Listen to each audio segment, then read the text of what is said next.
अस्सलामुअलैकुम नाजरीन, मैं हूं आपकी मेज़बान रिदा फातिमा और आप देख रहे हैं जुर्म कहानी, वो प्रोग्राम जहां सच्चाई चीख चीख कर बोलती है और खामोशी मुजरिमों की सबसे बड़ी साथी बन जाती है।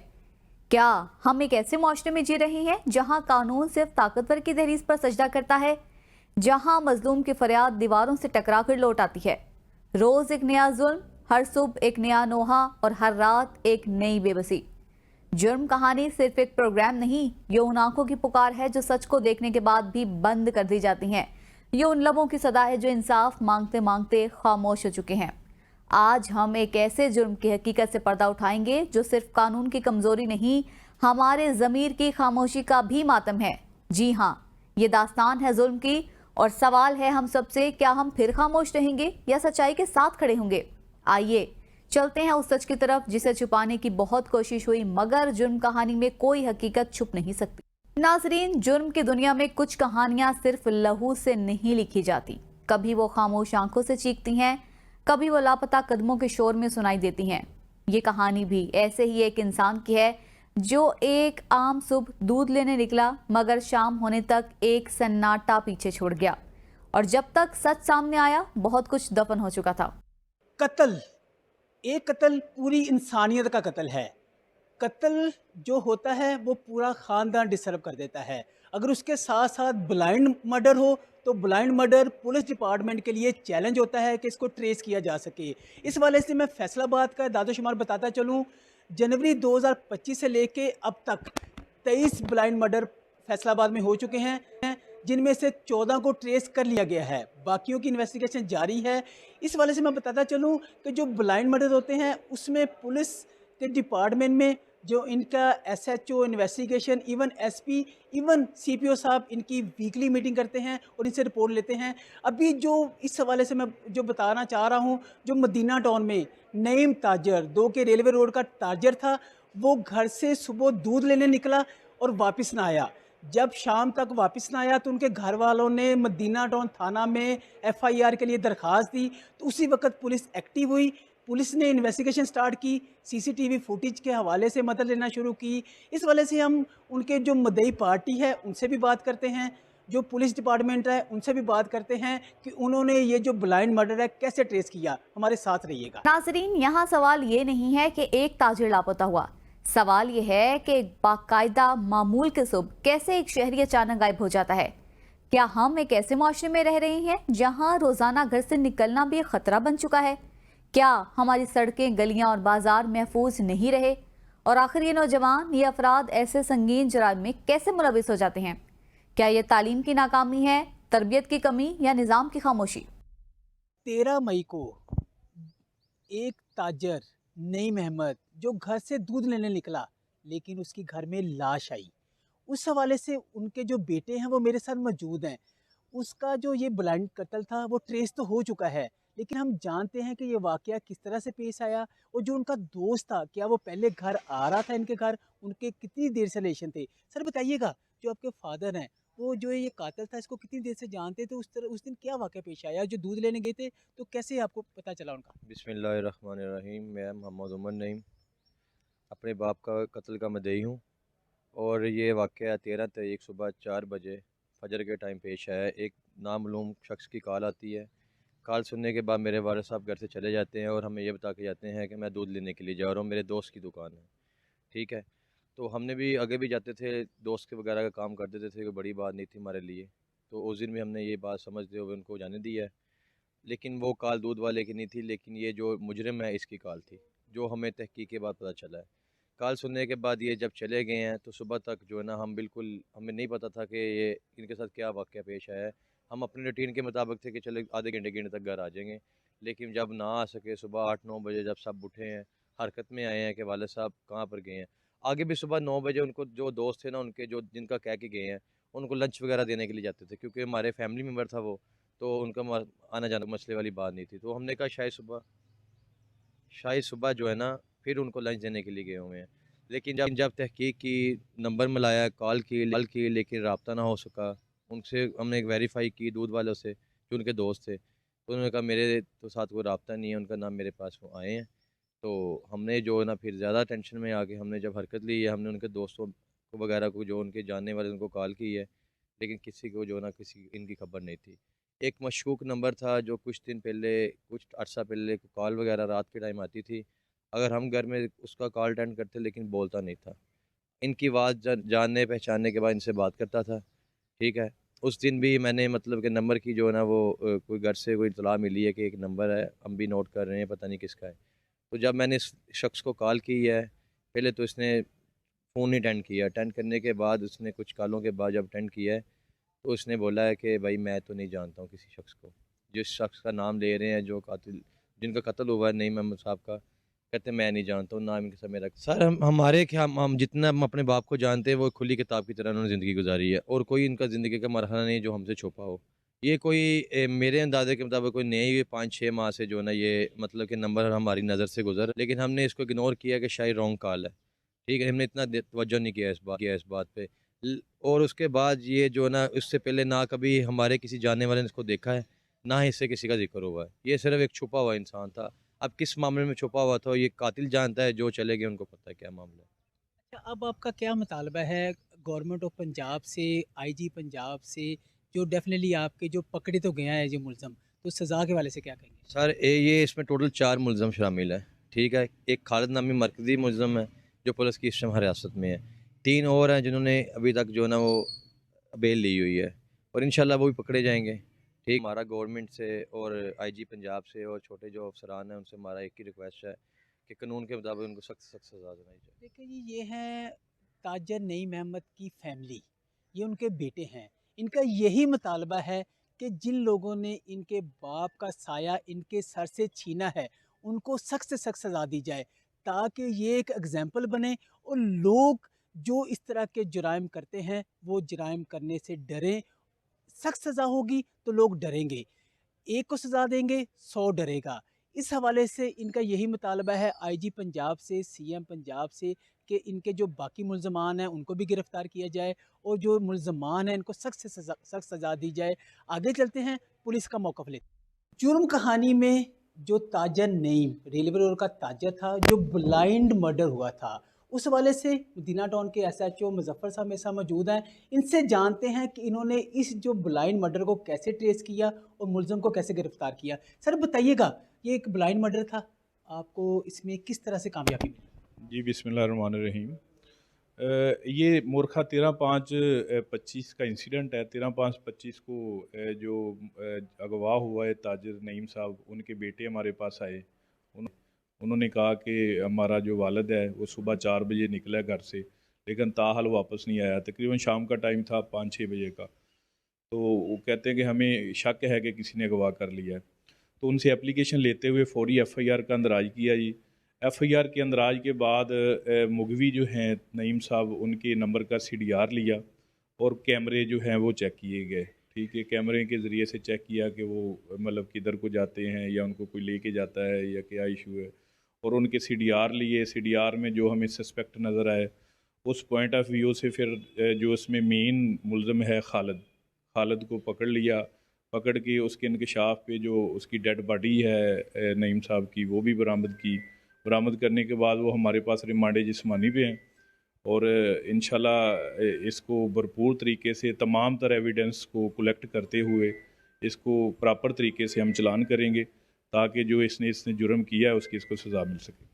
देखिए, ये है एसएचओ मदीना टाउन मुज़फ़्फ़र। इनका यही कहना है कि ये जो ब्लाइंड मर्डर था, इसको हमने टेक्निकल जो ज़राए थे बुरे कार लाए, हमने सीसीटीवी फुटेज की हेल्प ली, इस वाले से हमारे जो रिसोर्सेज थे उनको एक्टिव किया। इस वाले से हमने 24 आवर में जो कि मर्डर था उसको गिरफ़्तार किया। इसके हवाले से जो चलान हो चुका है, जो बाकी इन्वेस्टिगेशन है वो भी जारी है। इसको उनका यही कहना है कि सख्त से सख्त सज़ा दी जाएगी। फैसलाबाद में 1 जनवरी से अब तक 23 ऐसे ब्लाइंड कत्ल हो चुके हैं, यानी 23 जिंदगियां, 23 घर, 23 कहानियां, जिनका अंजाम सन्नाटा था। इनमें से सिर्फ 14 के चालान मुकम्मल हो चुके हैं और बाकी अभी भी इंसाफ के मुंतज़िर हैं। सवाल ये है कि क्या हमारा निज़ाम इंसाफ इतना फाल ही नहीं है? क्या हमारी सिक्योरिटी एजेंसी सिर्फ कार्रवाइयाँ करती हैं या जराइम को रोकने के लिए भी हिकमत अमली रखती हैं? क्या हम इतने बेबस हो चुके हैं कि रोज़ाना की ज़िंदगी भी एक जुए के मुतरादिफ हो चुकी है? नईम का केस हल हो गया, मगर ऐसे कितने नईम रोज़ाना गुम हो रही हैं और कितने वापस ही नहीं आते? ये वक्त है सिर्फ इंसाफ करने का नहीं, बल्कि उस सोच को बदलने का जो इन जराइम को जन्म देती है। नाजरीन, यहाँ लेंगे एक ब्रेक और ब्रेक के बाद फिर हाजिर होंगे, तो हमारे साथ रहिएगा क्योंकि जुर्म कहानी अभी बाकी है। Welcome back. नाजरीन, हम एक ऐसे माशरे में सांस ले रही हैं जहां इंसानियत दम तोड़ रही है, जहां कमजोर को इंसाफ नहीं मिलता और जहां मासूमियत को बेदर्दी से रौंदने वाले दरिंदे आजाद घूमते हैं। अफसोस का मुकाम तो ये है कि हम सब जानते हैं, ये सब कुछ होता देख रही हैं, मगर हम बेबस हैं। कभी इज्जत को तार तार किया जाता है, कभी जिंदगी छीन ली जाती है और फिर सब कुछ मट्टी में दफन कर दिया जाता है। और शायद यही वो बेहिसी है जो ऐसे भयानक वाकयात को जन्म देती है। आज की कहानी भी एक ऐसी ही खौफनाक और लर्ज़ाखेज़ वारदात की है जो जिला टोबा टेक सिंह के थाना रजाना की हदूद में वाक़या नवाही गांव 258 गाफ बे नूर महल में पेश आई। एक ऐसी रात जिसने एक माँ की गोद उजाड़ दी, एक बाप की कमर तोड़ दी और एक पूरे गांव को सोगवार कर दिया। मैं इस वक्त मौजूद हूँ टोबा टेक सिंह के नवाही गांव 258 गाफ बे नूर महल में, जहां 25 और 26 मई 2025 की दरमियानी शब एक ऐसा खूनी वाकया पेश आया जिसने इंसानियत को शर्मिंदा कर दिया। जुल्म की इंतहा, सफाकियत की बेमिसाल दास्तान और एक मासूम की बेगुनाह कुर्बानी ने पूरे इलाके को दहला कर रख दिया। 26 मई की अलियल सुबह जब एक किसान मामूल के मुताबिक अपनी फसल को पानी लगाने के लिए खेतों में पहुंचा तो इसे पुख्ता खाल में एक लाश नजर आई। घबराहट के आलम में इसने फौरन देह के नंबरदार और साबिक नाज़िम चौधरी तैयद इकबाल को इतला दी। कुछ ही देर में देह के लोग मौका पर जमा हो गए। लाश की शनाख्त ना हो सकी तो फौरन 15 नंबर पर पुलिस को इतला दी। 1.5 घंटे बाद उग्गी चौकी के इंचार्ज और SHO थाना रजाना मौका पर पहुंचे। लाश को खाल से निकाला गया तो यह मंजर नाकाबिले बर्दाश्त था। मकतूल की गर्दन पर तेज धार आले से 4 बार वार करके इसे ज़िबा किया गया था। गर्दन धड़ से लटक रही थी।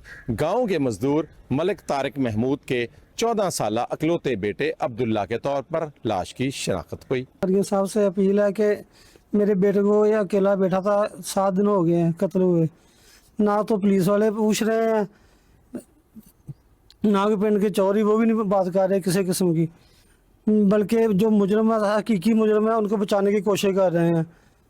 आज 1 हफ्ता हो गया, किसी ने मुजरम को पूछा तक नहीं है कि आपने कत्ल किया कि नहीं किया। हम बेटे हमें भी किसी ने नहीं पूछा।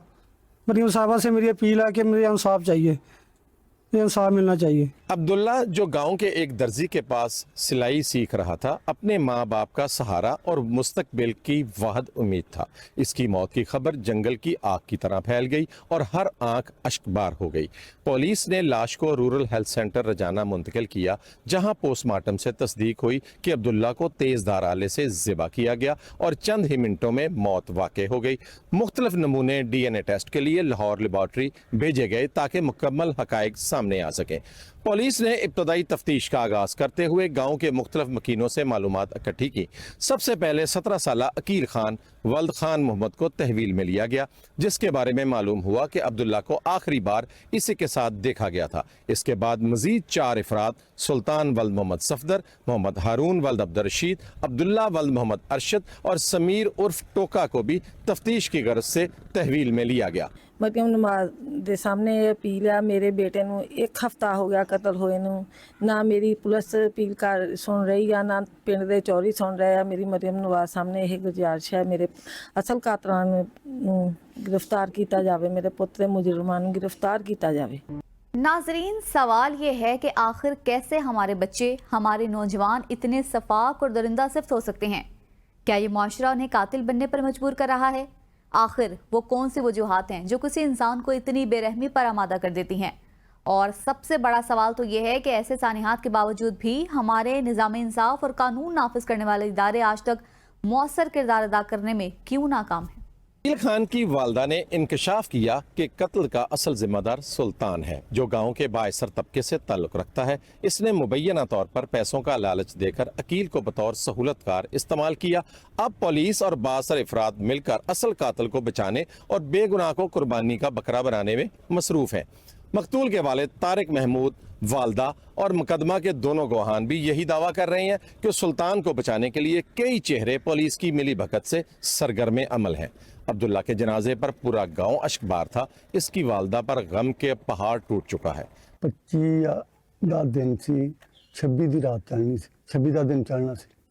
ਸਾਡੇ ਕੋਲੋਂ ਵਕੀਲ ਲੈ ਗਿਆ ਖਾਨ ਦਾ ਲੜਕਾ, ਖਾਨ ਮੇਰਾ ਦੋਸਤ ਆ, ਉਹ ਬੱਚਾ ਉਹਦਾ ਦੋਸਤ ਬੇਲੀ ਸੀਗਾ, ਉਹ ਉਹਨੂੰ ਲੈ ਗਿਆ, ਲਿਜਾ ਕੇ ਉਹਨਾਂ ਨੇ 3-4 ਕਿੱਲੇ ਤੇ ਚੱਕ ਤੋਂ ਅੱਗੇ ਕਤਲ ਕਰ ਦਿੱਤਾ। ਸਾਡੇ ਜ਼ਿਹਨ 'ਚ ਨਹੀਂ ਸੀ ਕਿ ਇਹਨਾਂ ਨੇ ਕਤਲ ਕਰਨਾ। ਸਾਡੇ ਕੋਲ ਬਾਰ-ਬਾਰ ਸੁਲਤਾਨ ਹੋਣੀ ਆਉਂਦੇ ਸੀ, ਅਸੀਂ ਤਾਂ ਕਹਿ ਕੇ ਗੱਪ-ਸ਼ੱਪ ਨੂੰ ਆਉਂਦੇ, ਉਹਨਾਂ ਨੇ ਖਾਣਾ ਵੀ ਫਲੋਰੋ ਮੰਗਵਾ ਕੇ ਖਾਧਾ। 5 ਬੰਦੇ ਬਾਰ-ਬਾਰ ਆਉਂਦੇ ਰਹੇ ਆ, ਮੋਟਰਸਾਈਕਲ ਤੇ ਵੀ ਆਉਂਦੇ ਰਹੇ, ਪੈਦਲ ਵੀ ਆਉਂਦੇ ਰਹੇ, ਲੇਕਿਨ ਸਾਨੂੰ ਨਹੀਂ ਸੀ ਪਤਾ ਕਿ ਉਹਨਾਂ ਨੇ ਕਤਲ ਕਰ ਦਿੱਤਾ ਜਾਂ ਕਰਨਾ ਆ। ਦੂਸਰੇ ਕੈਮਰਿਆਂ ਦੇ ਜ਼ਰੀਏ ਪੁਲਿਸ ਨੇ ਉਹਨਾਂ ਨੂੰ ਫੜ ਲਿਆ ਔਰ ਉਹ ਸਾਬਤ ਕਰ ਰਹੇ ਸੀ ਕਿ ਕੀ ਹੋਇਆ ਕੀ ਨਹੀਂ, ਲੇਕਿਨ ਬਾਸਰ ਬੰਦੇ, ਇੱਕ ਜਣਾ ਇੱਕ ਨੂੰ ਲੈ ਆਉਂਦਾ, ਦੂਜਾ ਜਣਾ ਦੂਜੇ ਨੂੰ ਲੈ ਆਉਂਦਾ। ਸਾਡਾ ਕਤਲ ਜਿਹੜਾ ਉਹ ਮੈਂ ਪਹਿਲੇ ਦਿਨ SHO ਸਾਹਿਬ ਨੂੰ ਕਿਹਾ ਸੀ ਕਿ ਸਿਆਸਤ ਦੀ ਨਜ਼ਰ ਹੋ ਰਿਹਾ ਤੇ ਹੋ ਜਾਣਾ, ਔਰ ਉਹੀ ਗੱਲ ਆ ਕਿ ਮੁਲਜ਼ਮ ਨੂੰ ਫੜਦੇ ਮਗਰੋਂ ਆ ਪਹਿਲੇ ਛੱਡ ਦਿੰਦੇ ਆ ਤੇ ਨਾ ਕੋਈ ਪੁੱਛਦਾ ਨਾ ਦੱਸਦਾ। ਕਮ 10 ਬੰਦੇ ਇਸ ਕਤਲ 'ਚ ਮੁਲੱਵਸ ਆ ਤੇ ਇੱਕ ਬੰਦੇ ਨੂੰ ਉਹ ਕਹਿੰਦਾ ਕਿ ਮੈਨੂੰ ਉਹਦੇ ਘਰ ਦੇ ਦੱਸਦੇ ਕਿ ਸਾਨੂੰ 3 ਲੱਖ ਰੁਪਈਆ ਦਿੱਤਾ ਆ ਤੇ ਸਾਡੇ ਬੱਚੇ ਤੋਂ ਕਤਲ ਕਰਵਾਇਆ, ਤੇ ਬੰਦੇ ਉਹਨੂੰ 5-4 ਕਤਲ ਕਰਨੇ ਵਾਲੇ ਆ, 10 ਬੰਦੇ ਇਹਦੇ 'ਚ ਮੁਲੱਵਸ ਆ ਤੇ ਇੱਕ ਬੰਦੇ ਤਾਂ ਨਾ ਸ਼ੋ ਕਰੀ ਜਾਂਦੇ ਤਾਂ ਕਿਸੇ ਬੰਨੇ ਲੱਗਦੇ ਨਹੀਂ। ਉਹ ਇੱਥੇ ਸਾਡੇ ਪਿੰਡ ਦੇ ਵਿੱਚ ਸਾਰਿਆਂ ਦੇ ਸਾਹਮਣੇ ਦੱਸ ਕੇ ਗਿਆ ਕਿ 4 ਬੰਦੇ ਸੀਗੇ, 2 ਉੱਥੇ ਖੜੇ ਸੀ, 2 ਉੱਥੇ ਖੜੇ ਸੀ, ਇਸ ਤਰ੍ਹਾਂ ਛੁਰੀਆਂ ਮਾਰੀਆਂ, ਇਸ ਤਰ੍ਹਾਂ ਛੁਰੀਆਂ ਮਾਰੀਆਂ। ਉਹਨਾਂ ਬੰਦਿਆਂ ਨੂੰ ਕੋਈ ਪੁੱਛ ਨਹੀਂ ਰਿਹਾ, ਬਲਕਿ ਛਡਾਉਣ ਤੁਰ ਪੈਂਦੇ ਆ, ਫੜਾਉਣ ਲਈ ਕੋਈ ਸੁਣ ਨਹੀਂ ਰਿਹਾ। ਸਿਰਫ ਬਾਸਰੀ ਦੀ ਵਜ੍ਹਾ ਨਾਲ ਇਹ ਗਰੀਬ ਬੰਦੇ ਆ, ਇੱਕੋ ਹੀ ਬੱਚਾ ਸੀ ਉਹਨਾਂ ਦਾ ਮਾਂ-ਬਾਪ ਦਾ, वो भी कत्ल कर देता। कत्ल तो हो गया लेकिन हुण रोलिया भी जा रही। कशी के दौरे मामूल बन चुके हैं, लेकिन कुछ संगदिल चौधरी आज भी कातिलों को बचाने के लिए कोशां हैं। मौका पर बुलाए गए खोजियों ने बताया कि मकतूल को कत्ल करके सैकड़ों मीटर घसीट कर खाल में फेंका गया। जाए वकूं पर 3 से 4 मुख्तलिफ अफराद के पाँव के निशान भी मिले जो इज्तमाई कत्ल की तरफ इशारा करते हैं। CCTV फुटेज में भी 25 और 26 मई की शब अकील, सुल्तान और समीर को खेतों की जानब जाते देखा गया, जिससे मामला मजीद मशकूक हो गया। बाज देहातियों के मुताबिक इन अफराद का किरदार पहले भी मुश्तबा रहा है। इन पर आवारागर्दी, बेरा रवी और बदकिरदारी के इल्जामात आम हैं। ज़राए का कहना है कि अब्दुल्ला को जिनसी ज्यादती के बाद कत्ल किया गया, ताहम इस हवाले से हकायक DNA रिपोर्ट के बाद ही सामने आएंगे।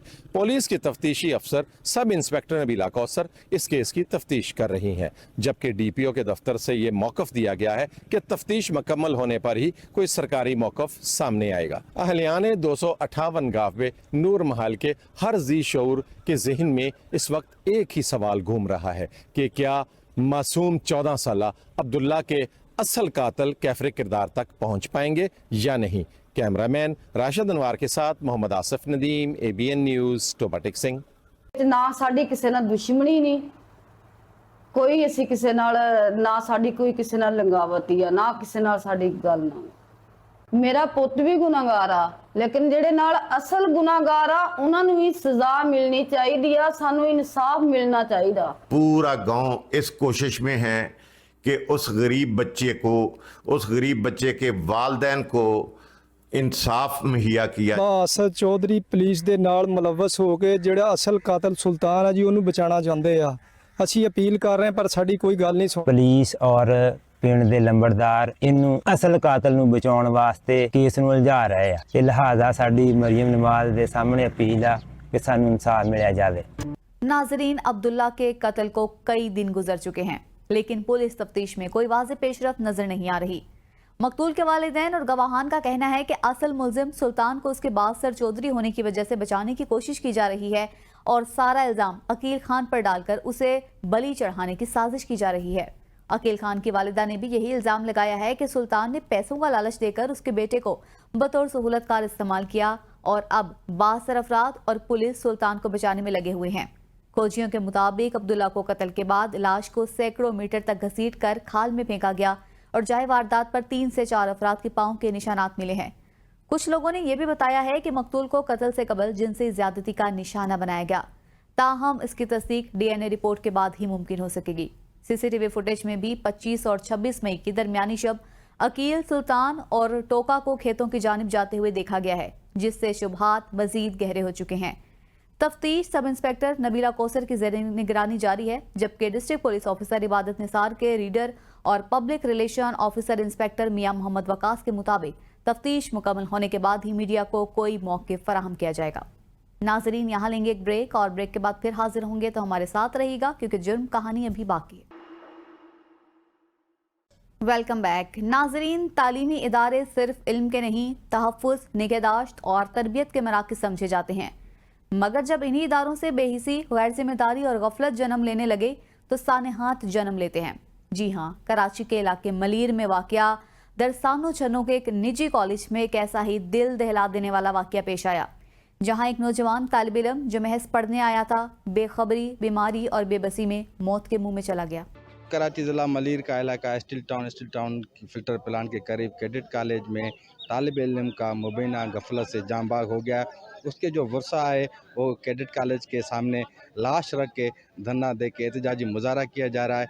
हमारे साथ इनके वालिद साहब मौजूद हैं, सालार जान मेंगल, जो जान बाग हो गया है। 17 साल का नौजवान सालार जान मेंगल जिस जान बाग हो गया है मुबैना गफलत से। आइए उनसे, वालिद साहब उनसे बातचीत करते हैं कि मज़ीद हक़ाइक़ क्या है। हमें शिकायत ये था, हमें पता नहीं था बच्चे को, जैसे फर्स्ट मैट्रिक के पेपर हो गए, 30 को इसको छुट्टी मिली, 11 को हम लोग हैंडओवर कर दिया। एक हफ्ते में बात किया, दूसरे हफ्ते बात किया, पीर के दिन इसकी तबीयत ख़राब हो गया था। फिर उसने हमें बताया, भाई किसी ने ना फ़ोन किया ना बताया, भाई तुम्हारा बच्चा उन लोगों के पास गया था, भाई मेरी तबीयत सही नहीं है, मेरे पेरेंट्स को बुलाओ। इन लोगों को नहीं बुलाया। दूसरे दिन फिर इन लोगों ने बोला, भाई मेरे पेरेंट्स मेरी तबीयत सफ़ा ख़राब हो रही है, ये फिर नालाई करके नहीं बुलाया। फिर तीसरे दिन इन लोगों, हफ्ते के दिन, जैसे इसकी तबीयत, जैसे जिसके दोस्त थे रूम के, जिसने इन लोगों को उठाया, इनको बेड पे लेके, भाई ये बच्चा ख़त्म है, घूम नहीं सक रहे, नहीं एयरपोर्ट पे, बच्चे की तबीयत ख़राब है, आप लोग कुछ करो। तो इन लोगों ने, बच्चों ने चीखा वहाँ पे, फिर लोगों ने लेके गए CM कैंट पे लेके गए। उन लोगों ने, उसने रिलीफ का, उन लोगों ने इसको क्या बोला, इन लोगों ने फिर भी फ़ोन नहीं किया। उन लोगों ने रिलीफ किया, पर्ची भी इन लोगों के पास है, हमारे पास बोले हम लेके गए। हमने कहा चलो लेके गए तो मैं दे दो। फिर हम लोग गए उधर, इधर आए शाम को तकरीबन 7:30 पौने 8:15 पे एक कॉल आया, 8:30 दूसरी कॉल आया, भाई आपका बेटे की तबीयत सही नहीं है, आप लेके जाओ उसको। मैंने कहा यार मेरे बेटे को क्या हुआ, बुखार हो गया, आप जल्दी आ जाओ, लेके जाओ उसको। मैंने कहा चलो। मैं आ रहा, मैं गुलशन अजीज से निकला, इधर आया, बच्चे को लेके, मैंने कहा बच्चे को मंगवाओ। बच्चे को अंदर से गाड़ी में लेके आए, गाड़ी में लेके, बच्चा ख़त्म था, बेहोश था, ना होश ही नहीं था बच्चा। भाई क्या हुआ, क्या हो, होश में नहीं था। और गाड़ी में बिठाया, मैं लेके गया गुलशन अजीज, आशा में दिखाया उसको। आशा के बाद में डॉक्टर ने कहा भाई इसको शहर लेके जाओ। फिर हम लोग शहर लेके गए, शहर लेके गए, लियाकत में उधर IC रूम में दाखिल कर दिया हम लोगों ने। IC रूम से सुबह को फिर इन लोगों ने कहा भाई इसकी तबीयत 6 बजे इसको रिलीफ किया वैक्सीनेटर पे, बोले IC रूम वैक्सीनेटर। मैंने कहा चलो जो भी हो तुम लोग करो भाई, डॉक्टर तुम लोग रिपोर्ट लेके आए हम लोग सब। बच्चा वैक्सीनेटर पे, ना होश आया ना क्या आया। फिर तीसरे दिन MRI किया, वो भी देखा, हम लोगों को कुछ फ़र्क ही नहीं पा। फिर हम लोगों ने दाखिल था, बस आज सुबह 11-12 बजे मेरा बच्चा फौत हो गया। इन लोगों ने ना किसी से रब्ता किया है, ना किसी ने फ़ोन किया है भाई बच्चे की तबीयत कैसी है, ना क्या नहीं है। ने कोई भी रब्ता नहीं किया, इंतज़ामिया ने कोई भी रब्ता नहीं किया। नाली की वजह से हम लोग बच्चे देखे जाते हैं, भाई अभी माँ बाप पहले हमें, बाद में तुम हो। इन लोगों को नाली की वजह से आज मेरे बच्चे के साथ हुआ, कल दूसरे के बच्चे, कितने लड़के यहाँ से अपने माँ बाप को बोल के यहाँ से चले गए, कॉलेज छोड़ के चले गए। भाई ये कॉलेज सही नहीं है, इधर का इंतजामिया का को शेड्यूल नहीं है, असूल नहीं है। किसी बच्चे को ऐसे बोलना नहीं चाहिए। तो भाई बच्चा बीमार है, तुम बोल रहे छुट्टी के लिए मेकर कर रहा है, ये मश्करी के आप वो कर रहे हो। ऐसा कल तुम लोगों का बच्चा हो को बीमार, तुम लोग क्या करोगे। बस हमें इंसाफ चाहिए, पर हम एहतियात कर रहे हैं हम लोग। बस इनके लिए FIR कटना चाहिए, बस ये हम लोग इससे नहीं, कानूनी कार्रवाई करेंगे हम लोग। हमें मुतालबा ये है, बस हमारे साथ इंसाफ का ज़रूरत, इंसाफ चाहिए हमें। ये बच्चा 2 दिन मुसलसल वेंट पे रहा है। तीसरे दिन जब हुआ है तो फिर हमने किया अभी ये वेंट वाला भी है तो अब मुनासिब नहीं है बच्चे की, और क्यों तकलीफ़ उसको दी जाए, पहले ही वो बहुत तकलीफ़ों में, फिर उससे वेंट से जो हटाया। तो इस दौरान अफसोस तो ये इंतज़ामिया के ऊपर, ये 3 दिन 3 रात बच्चा जो है तड़पता रहा वहाँ पर अस्पताल में। आज डेड बॉडी की सूरत में, जो हमने इनको जिंदा दिया था, आज डेड बॉडी की सूरत में लेके आए। 17 सालार जान मेंगल के वालिद की बात सुनी, उन्होंने कहा है कि 3 दिन गुजर गए पर इंतज़ामिया की जानिब से कोई भी रब्ता नहीं किया गया। बच्चा जो है हमें वेंटिलेटर पे दिया गया और अस्पताल ले गए तो बच्चा मौके पे जान बाग हो गया। तो उनका यही कहना है कि जब तक हमारे साथ इंसाफ फराहम नहीं किया जाएगा तब तक एहतजाजी मुजाहरा धरना जारी रहेगा। इसके साथ साथ मैं भी आपको बताया चलूँ कि कैडेट कॉलेज इंतजामिया से भी बात हुई। उन्होंने कहा है कि ये बच्चे में जो भी हमें गफलत नज़र आई है उनके खिलाफ हम कैफ़े किरदार जो हैं उनको सज़ा दी जाएगी। पर ज़रूरत इस बात की है कि तालीम एजुकेशन सरदार शाह और सिंध हुकूमत से ये अपील करें कि हमारे साथ इंसाफ फराहम किया जाए। सवाल ये है कि एक तालिब इल्म जो रोज़ाना एक निजी इदारे में मौजूद रहा, वो मुसलसल बीमार रहा और किसी ने नोटिस तक ना लिया। क्या तालीमी इदारे सिर्फ फीस लेने, हाजिरी लगवाने के मराकज़ बन चुके हैं? ऐसी बेहिसी कहाँ से जन्म लेती है? क्या एक बीमार बच्चे को वालिदैन तक इत्तला देना इतना मुश्किल अमल था? और अगर सालार के बजाय किसी और बासर ख़ानदान का बच्चा होता तो क्या फिर भी ये सलूक रवा रखा जाता? क्या ये मौत नहीं, कत्ल नहीं, बल्कि सिस्टम के इज्तिमाई बेहिसी की इलामत नहीं है? नाजरीन, सालार चला गया मगर सवाल छोड़ गया। वो सवाल जो हर वालिदैन के दिल में आज धड़क रहा है। क्या हम अपने बच्चों को जिन इदारों में भेजते हैं वो सिर्फ तालीम देते हैं या इंसानियत भी? क्या वहाँ कोई ऐसा निज़ाम है जो एक बीमार तालिब इल्म की मदद करे या कम अज़ कम उसके वालिदैन को इत्तला ही दे सके? या फिर वो निज़ाम फ़ीस जमा करवाने और रोल नंबर जारी करने तक ही महदूद है? अगर सालार को बरवक्ती भी इमदाद मिल जाती, अगर वालिदैन को वक्त पर खबर मिल जाती, अगर सिर्फ ज़रा सा एहसास दिखा दिया जाता तो शायद आज वो जिंदा होता। ये सवाल सिर्फ एक कॉलेज से नहीं, हमारे तालीमी निज़ाम, हमारे समाज और हमारे कानूनी ढांचे से है। जब तक इन सवालों के जवाब नहीं मिलते, हर सालार हर घर में पैदा होकर खामोशी से दफन होता रहेगा। नाजरीन, जुर्म की दुनिया अंधेर नगरी की तरह है जहां लालच, नफरत और खुदगर्जी के साए मंडलाते रहते हैं। लेकिन याद रखें, अंधेरे चाहे जितने भी गहरे हों, इंसाफ की रोशनी हमेशा अपना रास्ता बना देती है। हर जुर्म एक सबक छोड़ जाता है, हर मुजरिम की कहानी इबरत की एक तहरीर होती है। हमें चाहिए कि इन कहानियों से सीखें, खुद को और अपने माशरे को महफूज रखने के लिए कानून, इखलाकियात और इंसानियत की हदूद को ना सिर्फ पहचानें बल्कि इन पर अमल भी करें। ये थी आज की जुर्म कहानी, एक ऐसी दास्तान जो हकीकत पर मबनी थी, सबक आमूज भी और सनसनीखेज भी। अगली बार फिर हाजिर होंगे नई कहानियों के साथ, जहां जुर्म बेनकाब होगा और इंसाफ की गूंज सुनाई देगी। तब तक के लिए अपना और अपने इर्द गिर्द के लोगों का ख्याल रखिए। अल्लाह निगहबान।